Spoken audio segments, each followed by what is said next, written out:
I welcome everyone. We're just letting people come into the room. This is our conservation team webinar series. Conservation teams are volunteer teams. Ours is the clean energy team. And we're volunteers looking at how to increase Pennsylvania's adoption of renewable energy. So have some notes here. We'll be sending out links to all attendees afterwards, but here's an opportunity to introduce yourselves in the chat.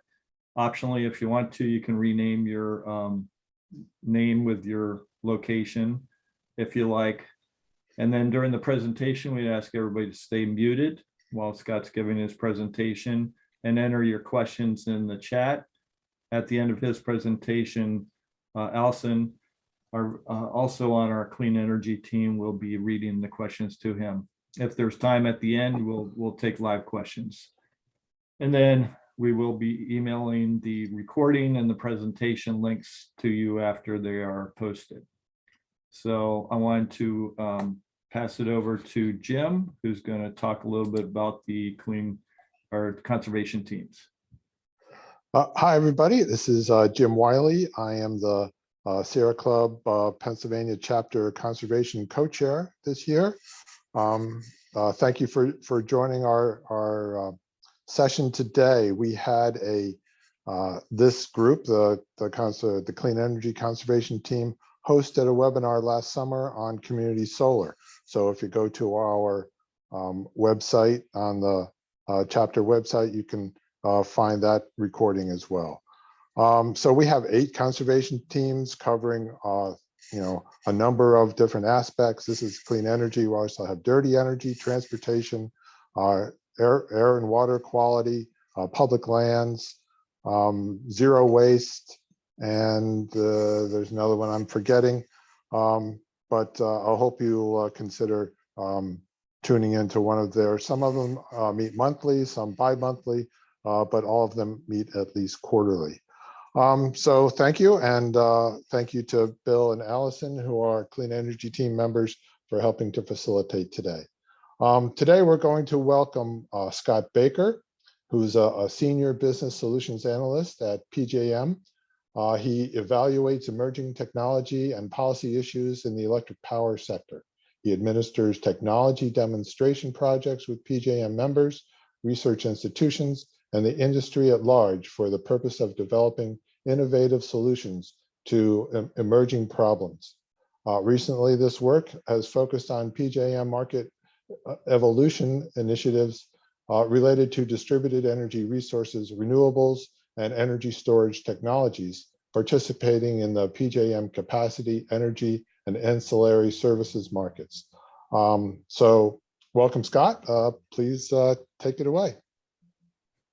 Great. Thank you very much, Jim. Good afternoon, everybody. It's nice to be here with you. Thanks for joining. As Jim mentioned, my name's Scott Baker, and I work for PJM. What I'm going to do today is provide a little bit of an overview of who PJM is. It's likely you've never heard of us, and just give you an overview of kind of what our role is within the electric power system, and specifically Pennsylvania as well. And then I'm going to talk about energy storage in PJM. What are its functions in the grid? How does it operate? How much do we have? That kind of thing.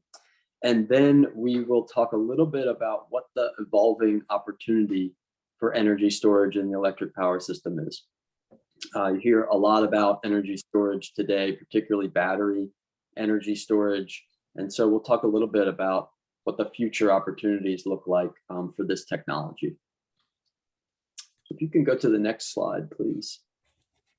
Let me give you an overview of PJM. PJM is not a household name. Most folks know their local utility, who they get their bill from. PJM is a wholesale market operator, also called an independent systems operator. And what our job is to coordinate the reliability and the wholesale market within a much larger footprint. So we cover all or parts of 13 states in the Mid-Atlantic region. You can see that dark blue area to the right of this slide. That's the geographic region that we cover. It's 65 million people within that region. So our primary focus is bulk power system reliability for those 65 million people. So we are the coordinator of the transmission system, ensuring that it operates reliably, ensuring that we have enough generation to meet the expected load on a day-to-day basis, but also in a future planning state as well, where we actually look 15 years into the future to make sure we have enough resources and the transmission system is adequate to meet future load growth as well. There's a bunch of other statistics on here. I think the one that really stands out in terms of the importance of PJM is that about a fifth of the US economy is within this footprint. So of course, electric power system reliability is really critical to our economy. And as such, we have a very important role to play with that respect. So if you go to the next slide. At a very high level, we do three things.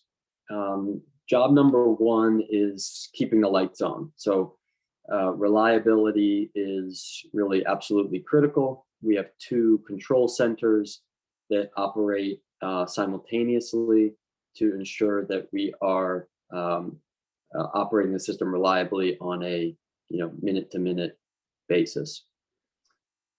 There are two other functions that are related to that, which is one, we operate the wholesale power markets. So we use these markets as a way to procure the services that are needed to make sure that we can keep the lights on. We're procuring enough energy to meet the operating day's load. We're procuring enough resources in the future to meet future load growth. And we also procure various services, which I'll talk about in a little bit, which are critical for maintaining reliability on kind of a second-to-second basis. So very, very real-time type services. And we'll talk a lot more about that because batteries play a big role there. And then the third thing we do is we plan for the future. So we look 15 years into the future and develop a transmission plan that can meet future load growth or load dynamics. So you may have load growing in one part of this region, but load declining in another part. And so we're running an analysis to ensure the transmission system is secure to meet what that future load looks like within that region. And you need to look that far out because it's very difficult to build transmission. It takes a long time. And so we need to really have an eye on the future to make sure we can adequately build the transmission system out to meet that load. So those are our three primary things that we do. And if you go to the next slide, I'm gonna just focus in on the markets piece today because it's such a large part of what PJM does, and it's also very related to how batteries operate in our system today, and also what the future opportunities look like. So this is a snapshot of the various markets that PJM operates, and as you move from left to right, it sort of goes from how involved the RTO PJM is on a real-time basis, and then our involvement going out into the future. So in dark blue here, you see these are the real-time energy market. So this market operates on a 5-minute basis. What that means is every 5 minutes, PJM is calculating the price of energy at over, I forget, I think it's maybe 15,000 locations within that footprint. We're calculating what the marginal price of energy is at those locations every 5 minutes. And what that does is it gives you a near real-time picture of the cost of energy. Within that real-time market, we're also procuring what we call ancillary services. And these ancillary services are critical for maintaining reliability because they help us balance the grid on a second-by-second basis. And that's a service called regulation. We're going to talk a little bit more about that in a second. And they also make sure that we have enough resources on the grid such that if we were to lose a very large generator or a very large transmission line, we have enough resources to quickly fill in and substitute for the loss of that particular unit. And those are called operating reserves. Even more specifically, something called synchronized reserves or spinning reserves. And that just makes sure that a big event happens on the system, you lose a large power plant, you have to make sure you can fill that in to maintain the reliability of the system very quickly. And so those are the services that we call ancillary services. Now, as you move out, we also have an energy market that operates day ahead. What that means is we're looking at a day ahead load forecast. Generators bid in to serve that load, and we clear a market to sort of schedule generators to meet the load the following day. So it's another energy market product. I think something like 90% of all the energy for a particular day is actually procured in that day ahead energy market. So it's a larger sort of market than the real-time market. And then moving out even further, we have these longer term products, something called financial transmission rights, and also something called the reliability pricing model, also called the capacity market. And that's to make sure, again, we have enough resources in the future as we project what our load will look like. We need to give a signal to generators and other resources like demand response that we need to give them a signal as to how much we'll need, and we want to procure that at a competitive price. And so we operate a forward market. And then in green here, these are markets that are not actually operated by PJM, but it's market activity that uses the PJM market to construct various financial products like options, swaps, and spreads. Okay, so that's a very quick glimpse at these markets that we operate and the different kind of time frames in which they operate. So if you can go to the next slide, I want to give you a picture of what energy storage looks like in PJM today. So as we sit here today, we have about 5,300 megawatts of energy storage resources within our footprint.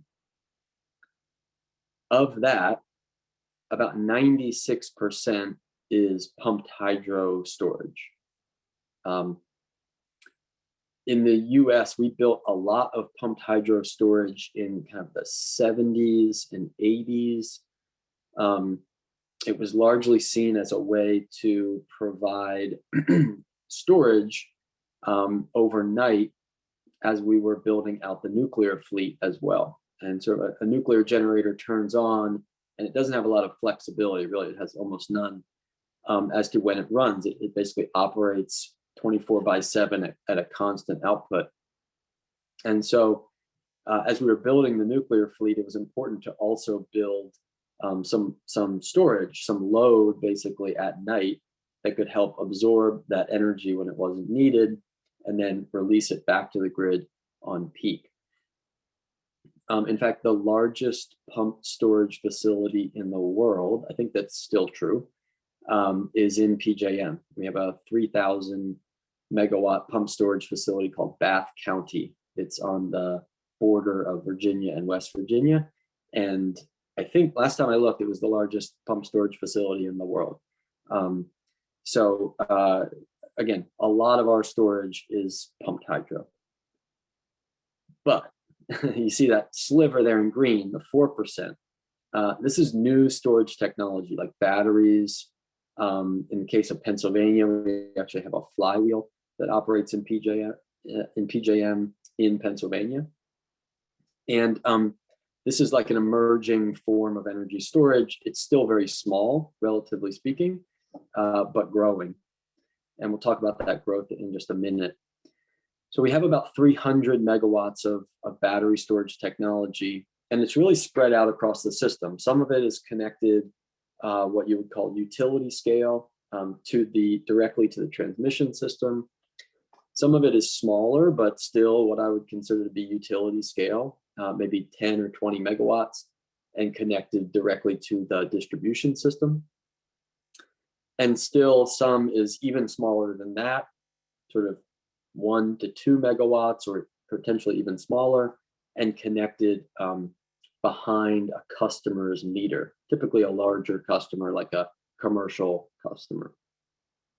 So it's kind of spread out in terms of where it's connected on the grid.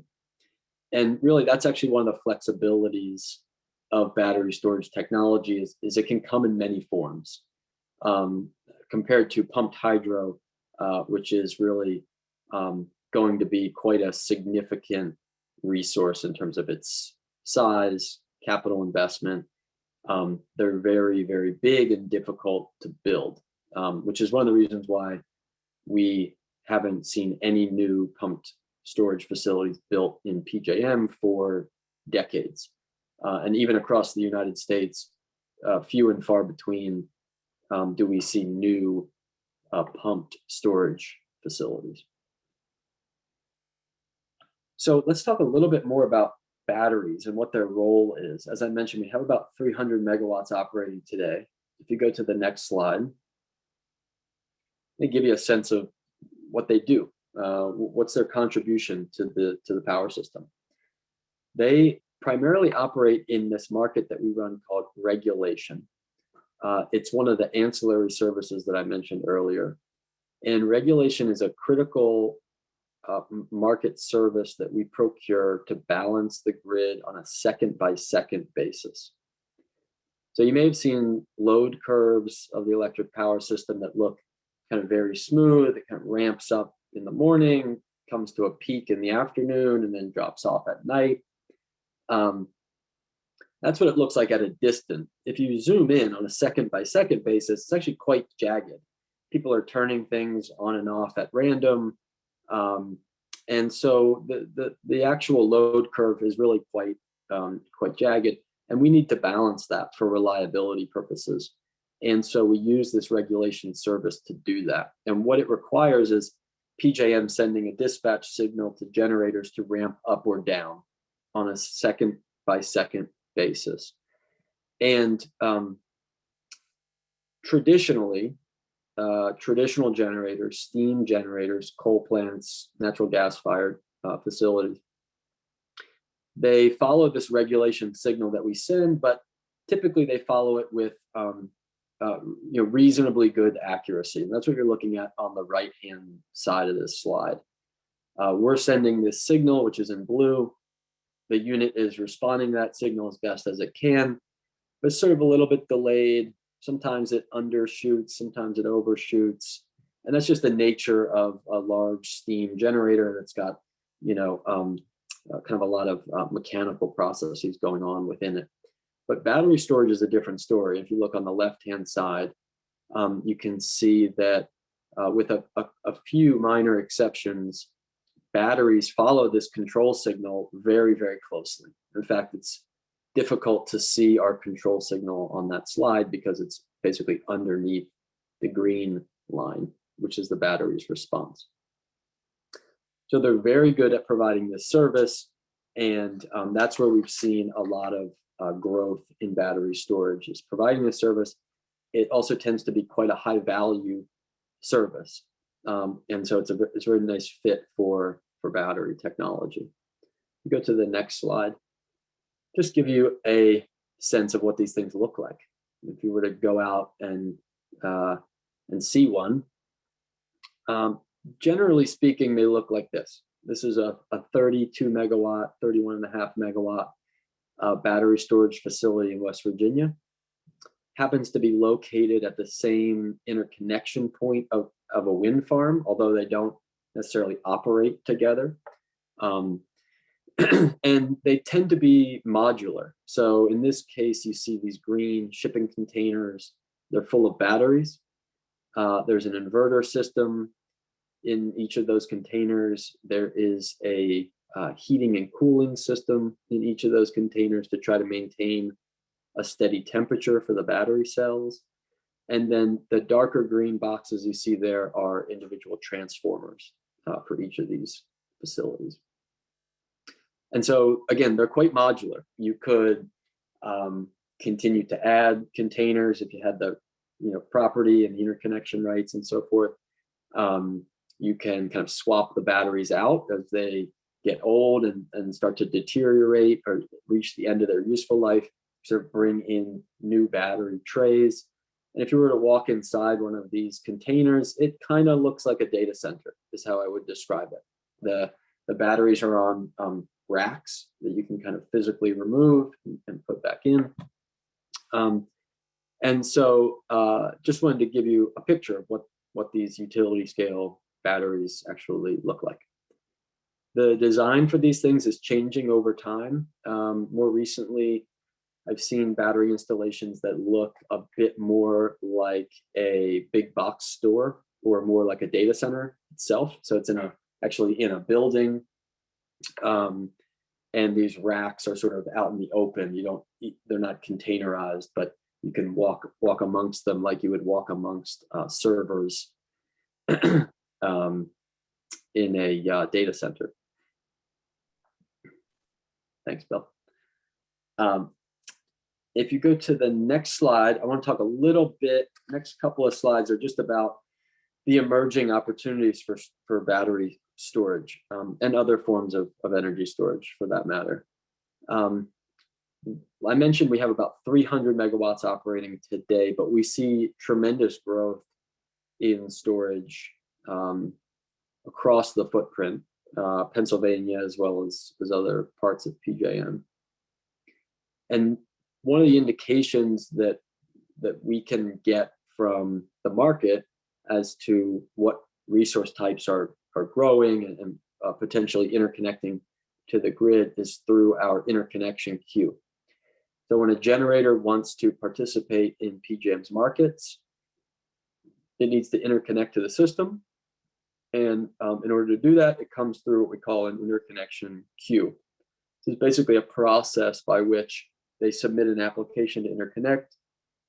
We're doing some studies along with the owner of the transmission system and enabling the facility to connect to the grid and begin operating. In our queue today, actually these numbers are a little bit outdated, but not terribly so. We see overwhelmingly 93% of the facilities that are connecting to the PJM system are renewable, or what I would say call otherwise clean. Solar, wind, batteries, or a combination of those resources, which we call hybrid resources. A hybrid resource is like a solar and a storage facility that want to operate together, and they actually go through the interconnection process as one unit. So we see about 26 gigawatts, 26,000 megawatts of hybrid resources, and about 28 gigawatts or 28,000 megawatts of standalone storage, almost all of which is battery storage. So quite a lot of storage sort of indicating to PJM and to others there's growth to be had here. In Pennsylvania, I just looked at these numbers earlier this morning.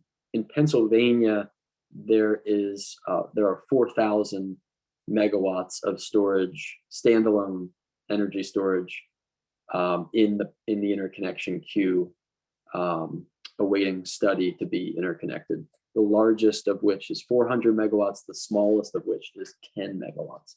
So again, quite a broad scale in terms of the size of these resources as well. If you go to the next slide, Bill. I'll just give you a sense of what these hybrid resources look like. This is a trend we're seeing in the industry really across the US and elsewhere, but the idea that by putting batteries with solar, you can achieve a number of beneficial outcomes. One of which is you can kind of smooth the output of the solar PV, right? Solar PV generates with the intensity of the sun. So if it's cloudy or otherwise intermittent, batteries can actually smooth the output of that solar facility. And there are certain cases where that service alone has value.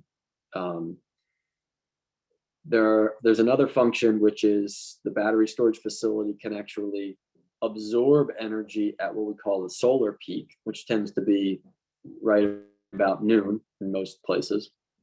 But that's not when the grid peaks. The grid actually peaks later in the afternoon or early evening around 4, 5, 6 p.m., depending on where you are. And so the batteries can essentially shift that solar peak to the grid peak, if you will. And again, that can have tremendous value.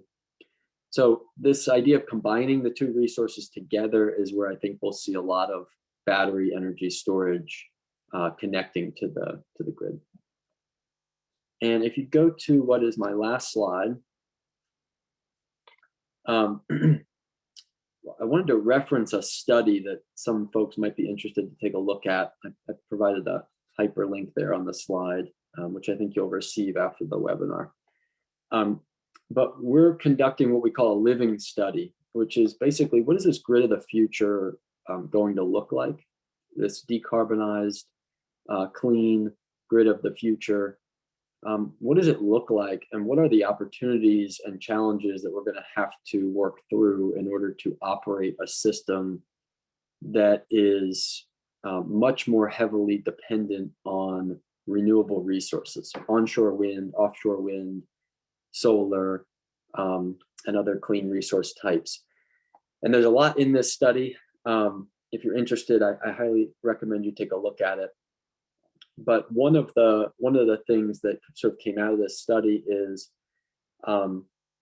the continued importance of flexibility in the power system. And that includes services that we procure today, like these ancillary services, the ability to sort of ramp up and down or fill in when you lose a significant generator or transmission line. But potentially new services, new flexibility type services that will be needed or will be of higher value in a grid that has much, much more renewables. In this first iteration of the study, we are looking at a couple of different use cases, but one of which is called the accelerated case. And the accelerated case is essentially based on accelerated policy in the footprint, accelerated customer demand for renewables. And in that accelerated case, 50% of the annual energy consumed in PJM comes from renewables. 70% of that energy is carbon free. So the additional 20% there is nuclear power. And you can also see there that 130% of a given instantaneous peak could be provided by renewables at any given time. So there are times in the system, while over the course of the year, 50% of the energy is coming from renewables, there are points in time in which 130% of the load is provided by renewables, meaning we've got 30% more energy than we need. You could store that in energy storage. You could use transmission to send that to other regions that might need it. But these sort of instances that really don't happen today start to come to light when you look at what this new grid is going to look like and feel like, and what some of the opportunities might be for new technologies like energy storage. So I'm going to pause there, and hopefully folks have some questions, and we can have a discussion around energy storage or other questions you might have about the PJM grid. Terrific. Thank you so much, Scott. Great presentation. We really appreciate this. Allison is going to be reading the questions from the chat.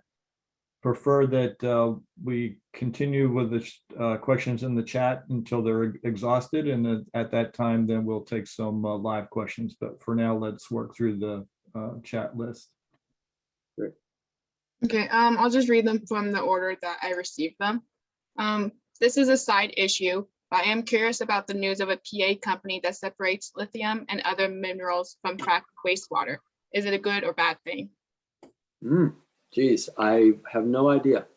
I've never heard of that, and it sounds interesting, but I really have no idea.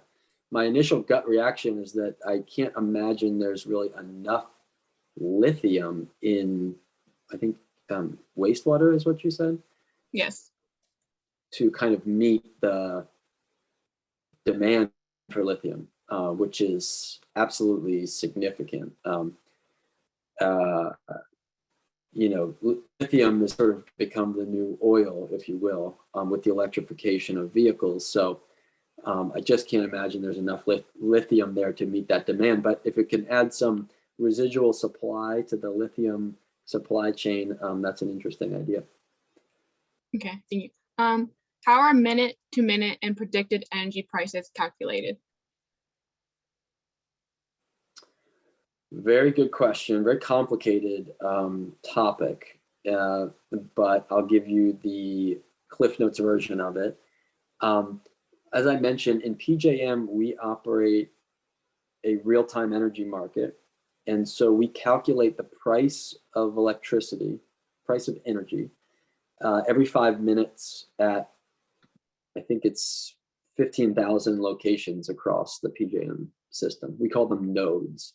This is called nodal pricing. And the concept is called locational marginal pricing. And what it is it's made up of 3 components. The marginal energy price of electricity at that time.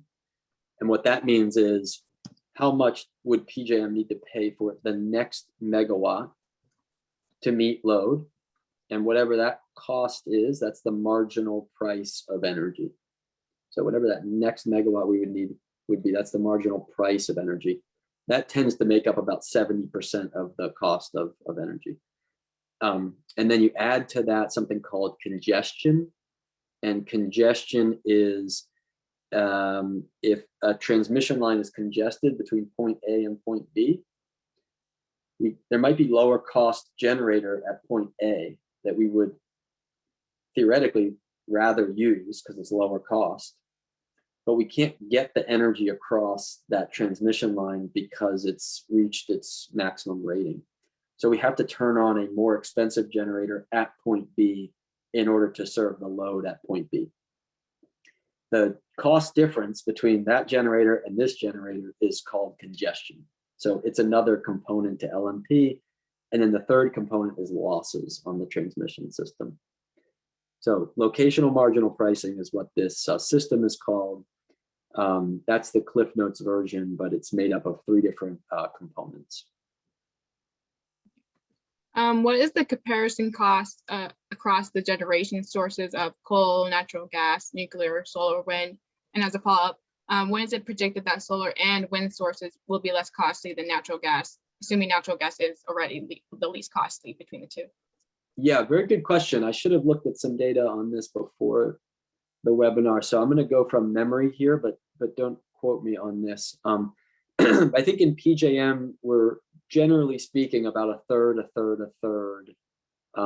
nuclear, natural gas, and coal. Although now I'm sort of thinking it's less coal and a bit more gas and renewables today. So generally speaking, it's maybe 30% nuclear, 30% gas, and then the remainder is made up of coal and a mix of hydro, renewables, mostly hydro and renewables.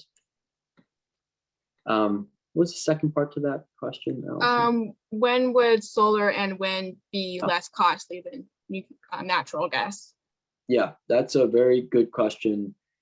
I think certainly in parts of the country today, it already is. Within PJM, I think it's a little bit kind of depends on the size of the renewable resource, and also depends on the cost of gas at any point. My guess is that they're very close today. They're very close in the PJM footprint today, in terms of the price of wind or solar and the price of natural gas. Okay. Yeah. As nuclear plants close, will Pennsylvania lose the pumped hydro? When 3 Mile Island close, does storage diminish? Good question. The answer is no. The pump storage is not inextricably linked to the nuclear facilities. I was just referencing the fact that sort of the energy policy of decades ago, which enabled a lot of nuclear to be built, one of the side effects of that was we realized we needed to balance the system at night, because you had a lot of nuclear generation that was on, but you didn't necessarily have enough load to serve. And so pump storage served as a very good way to make the best use of all of that nuclear energy, and also the best use of the transmission system as well. So it's kind of smoothed everything out. I think the analogy here for batteries and for renewables is, right now we're building all of these renewables, and I think we're finding out, we're going to need other sources, other resources to kind of help supplement the impact of those renewables, which is basically that they can be intermittent, seasonal, this type of thing. So we're going to need new resource types that sort of complement the renewables, and I think largely we're seeing that being batteries. In Pennsylvania, does the price of electricity vary during the day, allowing for price signals to influence demand? Yes, absolutely. They change every 5 minutes at multiple locations across Pennsylvania. So the answer to that is definitely yes. The degree to which they change is highly subject to seasons, time of day as well. So they fluctuate all the time, but the magnitude of those fluctuations can vary greatly between a summer peak hour and then, an off-peak hour in April, for example. Allison, let me add to that question. And do the prices vary by location, by geography? Absolutely. Like what granularity? Like state to state or county to county? No, it's even more granular than that. So it's really by like substation to substation.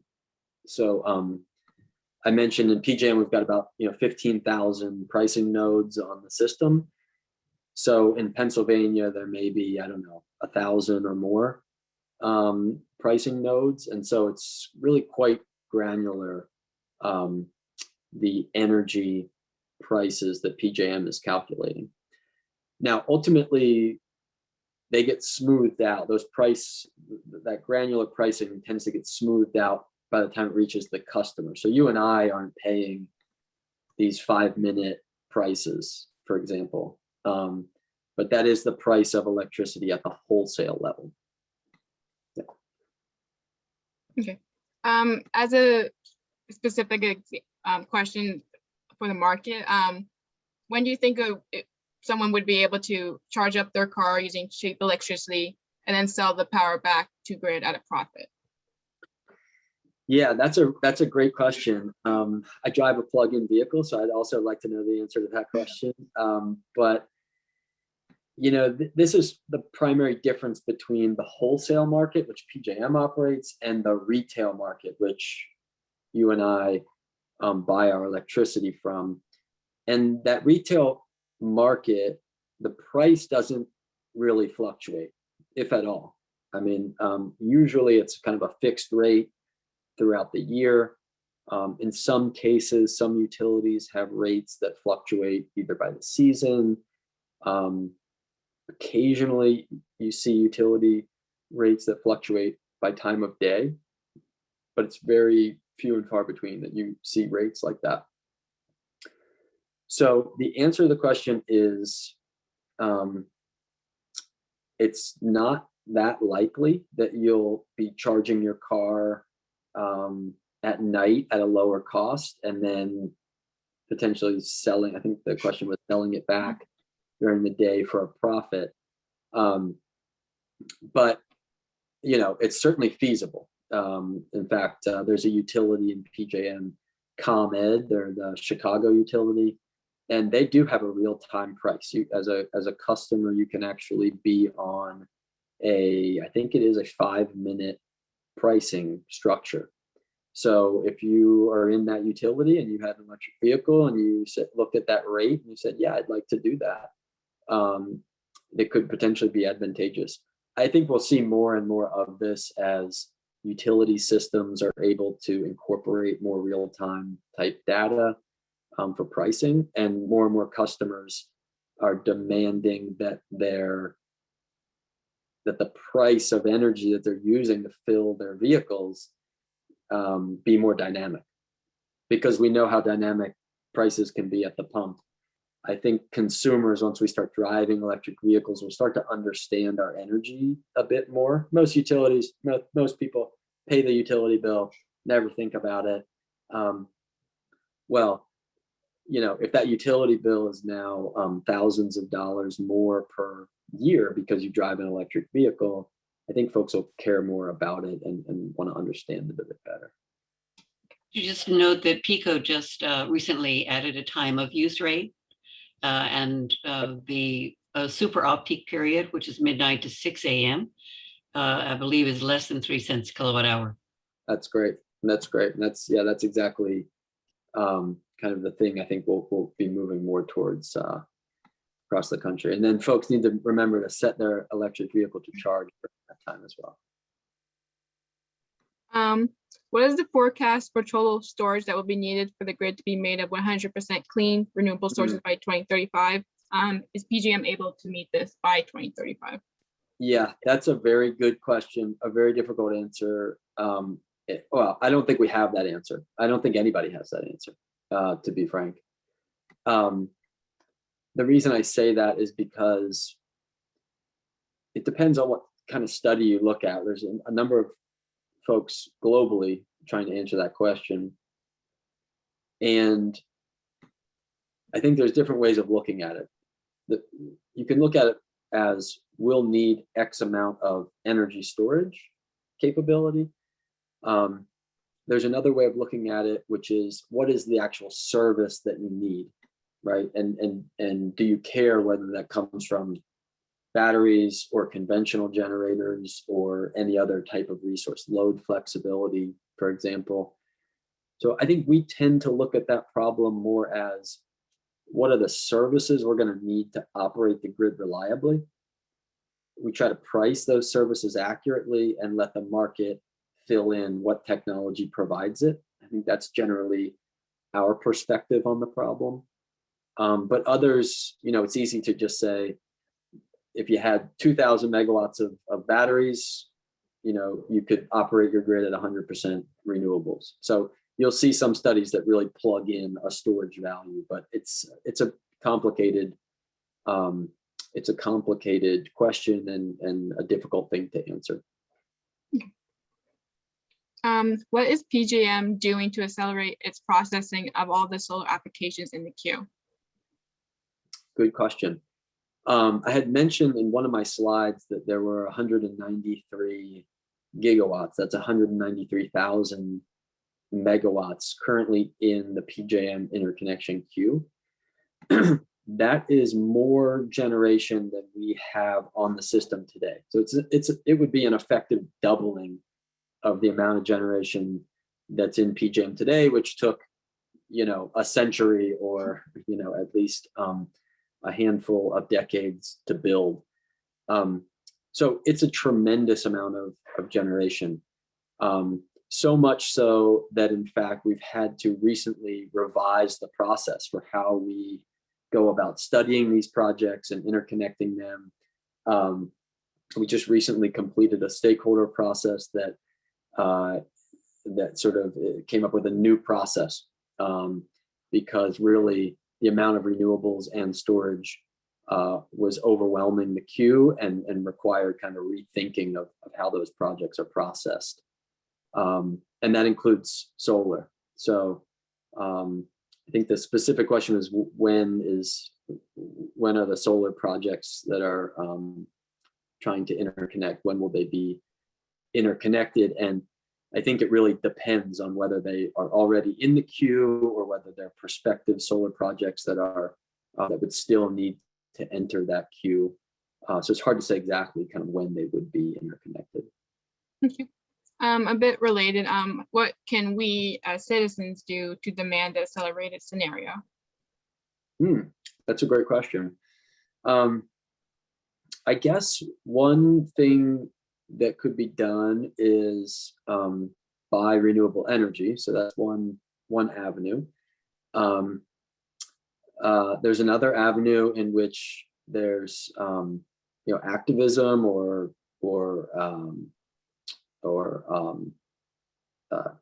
policy support for certain policies. I think that's really tends to be what's driving the renewable growth is policy at the state level. Another recent significant driver, fairly recent significant driver, is corporate sustainability. So large users of energy setting goals or targets or taking certain pledges to have a particular amount of their energy usage come from renewables. So to the extent you can support or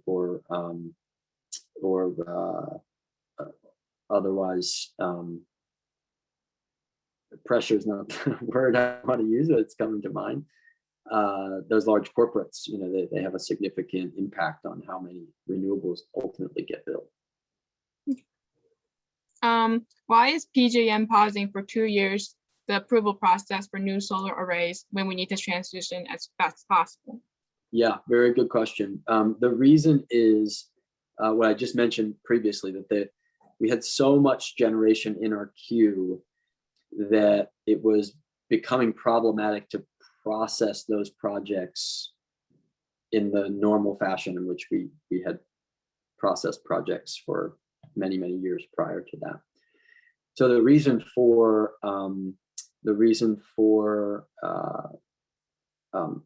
pausing new interconnection applications is to be able to work through the backlog of projects that we already had in the queue before we had more projects come in.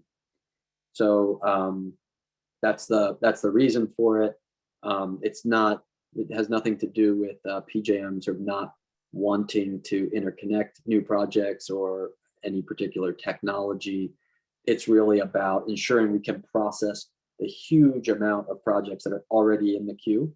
We need to work through those before we accept new projects. Okay. Yeah. Regarding the 130%, how does that correlate to the value of solar during the 100 peak hours where costs soar for generation and all customers pay the peakers a premium? Yeah, that's a great question. It tends to be a bit mismatched. So for example, for solar, solar tends to peak in the middle of the day where the load peaks on our system, and typically prices get the highest a bit later in the afternoon.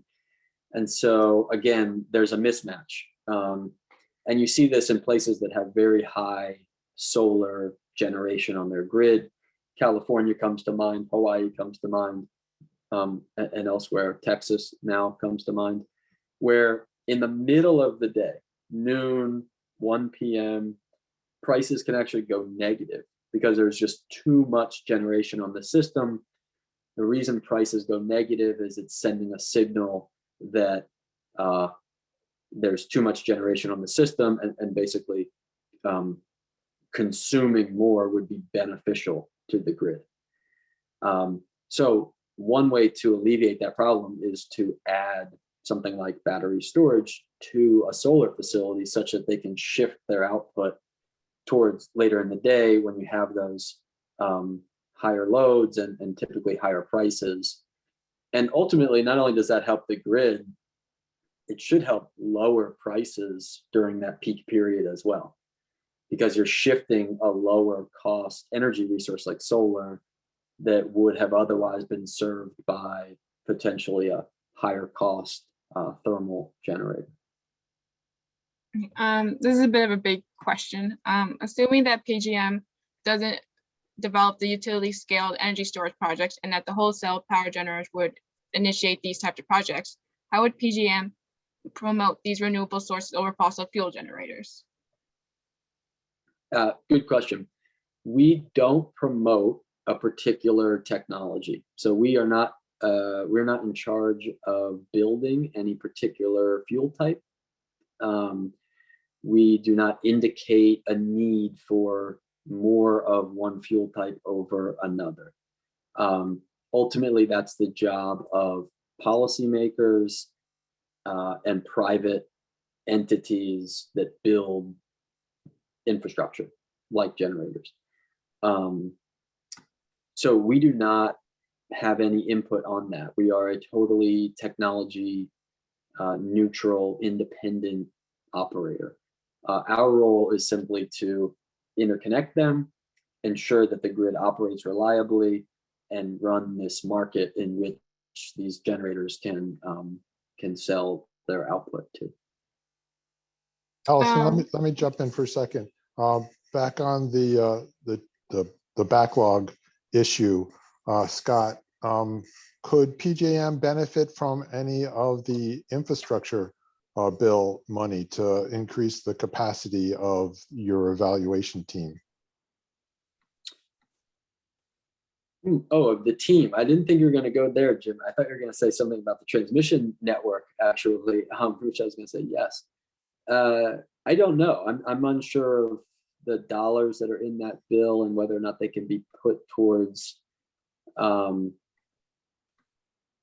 staff, basically, is I think what your question is. I think this is a bit more of just a staff issue, the backlog issue. Well, you used the word processing the applications. To me, that meant people capacity. It partially does mean people capacity. It also partially means the infrastructure to facilitate the interconnection. So when you build new projects, typically there's upgrades that need to happen to the system as well. So I think it's partially an evaluation problem and partially a grid infrastructure problem as well. Okay, I'll call Uncle Joe, see if I can get you some money. All right, thank you. And Hey, Scott, this is Brian Hutchinson. I had asked that question about the wholesale markets pricing. So basically what you're saying is PJM does not play a role in promoting let's say a solar hybrid battery storage facility, because Correct. The incentive to do that is the PJM would offer a higher price to that generator over lower pricing fossil fuel generators. So what you're saying is that while you know that the long range plan is to promote renewables, but if the pricing is still higher for the hybrid solar battery technology and those generators bidding into the daily 3-day, 5-day, 1 year, 15-year auctions, then they'll never get developed, because the people who are backing this need some kind of incentive to put their money up to build these facilities. So what you're saying is that the only way that that would happen is from a policy or a regulatory perspective, if the states, the FERC, or some regulatory body required PJM to subsidize or increase those costs. Am I sort of on the right track here? I think you're kind of on the right track. Yeah, you're right in that we don't price things by technology. So You're right in that we don't kind of choose to pay one generator more than another based on the technology type. We operate the market, and the market is ultimately responsible for setting a price that either is feasible to finance a generator or not. There are a number of policy considerations as to how that pricing gets calculated. I think that's kind of where your question is around. And you're right about that, particularly in our forward capacity market. There are a number of sort of policy related features of that market that can influence what the price is. But again, the price is never for a particular fuel type when we clear a market. So I think that's just the most important thing to keep in mind, is that PJM is really not choosing to pay one generator a different price than another generator. It's ultimately the bids that go into these markets that create the price. And then private entities are looking at that price to determine, can I finance a project based on that price or not?